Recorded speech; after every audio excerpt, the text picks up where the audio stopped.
دفعہ کا ذکر ہے، ایک لومڑی جو کہ بہت بھوکی تھی، وہ ادھر ادھر پھر رہی تھی کہ کہیں اسے کچھ کھانے کے لیے مل جائے۔ وہ ایک گاؤں میں جاتی ہے، وہاں دیکھتی ہے تو اسے کچھ بھی کھانے کو نہیں ملتا۔ پھر اس کے دماغ میں ایک ترکیب آتی ہے، وہ ایک عورت کے پیچھے پیچھے چل پڑتی ہے۔ جدھر کو وہ جائے گی میں بھی ادھر کو جاؤں گی تاکہ مجھے کچھ کھانے کو مل جائے۔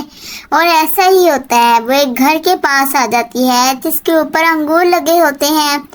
وہ بہت کوشش کرتی ہے، وہ جمپ کرتی ہے، وہ مختلف طریقے اپناتی ہے کہ ان انگوروں تک پہنچ سکے، لیکن انگور اس کی پہنچ سے بہت اوپر ہوتے ہیں۔ وہ بار بار جمپ کرتی ہے، بار بار کوشش کرتی ہے، لیکن اسے نہیں ملتے۔ پھر وہ وہاں سے چلی جاتی ہے اور دل میں سوچتی ہے کہ یہ انگور کھٹے ہیں۔ اس سٹوری سے ہمیں سبق ملتا ہے کہ بعض دفعہ کچھ حالات میں کوشش کرنا بھی بہتر نہیں ہوتا، اس کام کو چھوڑ دینا چاہیے۔ اللہ حافظ۔